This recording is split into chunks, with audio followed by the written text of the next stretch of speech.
Assalamualaikum warahmatullahi wabarakatuh. My name is Dera Rahayu Putri, and you can call me Dera. Ini ketika kalian ingin mengetahui makanan apa yang mungkin jadi tren di restoran itu. Lalu ada how much is or just anything else.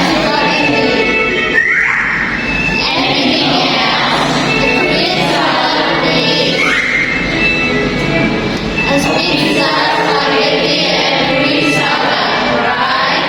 Yes, that's right. Kalian cukup dibuatkan. Misalnya, bak-bakan misalnya Laila. Kalau customer yang nomor 4 ini bisa. Nama restorannya tadi ya? Customer kita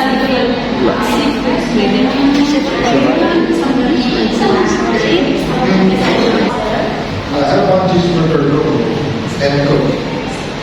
Oh, it's like medium or large? Medium.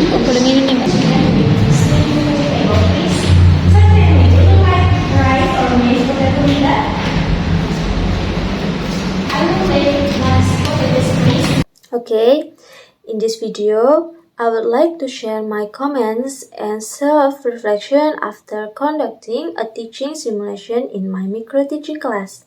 Okay, first, let me briefly talk about a little theory of teaching English. In teaching English, it's important to develop the 4 essential skills: listening, speaking, reading, and writing. Okay, but in this practice, I use the communicative language teaching or CLT approach, which focus on helping students use English in real and meaningful situations. I also paid attention to pedagogy, such as creating a supportive learning environment, deciding suitable activities, and encouraging active interaction between teacher and student. In my lesson plan, I took the topic ordering food at a restaurant, that's aiming to help students practice real-life English expression in a simple and practical context. Next, I'd like to talk about the positive things or strength of my teaching practice. I think I was able to explain the material clearly and in an organized way. I also create a comfortable atmosphere in class, and the media, like a video, and the paper, and worksheets I prepare were appropriate for the topic. And one of the most interesting part, I think it was the role play activity. And in this section, students got to act out how to order food in a restaurant. They seemed enthusiastic and involved, which made the learning process fun and interactive. And this reflected the effectiveness of using communicative approach. However, I also noticed some weakness. I was still a bit nervous while explaining, which affected my voice and made my classroom management less effective.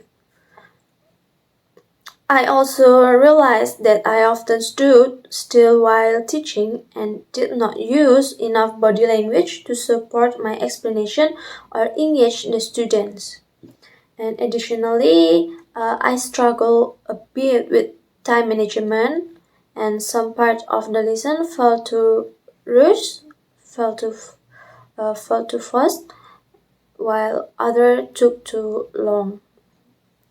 Okay, so there are several things I need to improve in teaching, and maybe in the future I want to teach or work on building more confidence when speaking in front of the class, and I also want to use more body language to support communication, and better time management is also something I need to focus on so that every part of the lesson can run smoothly.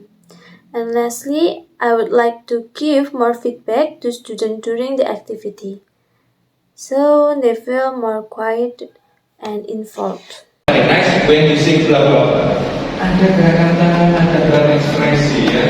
Jadi Jadi itu yang membuat siswa guru semangat, Pak Guru semangat aja gitu. Kalau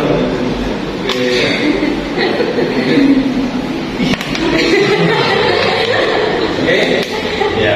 Overall dari itu, thank you very much ya. Okay, I think that's all for my self-reflection. And thank you very much for watching. Thank you, Mr. Teguh. And wassalamualaikum warahmatullahi wabarakatuh.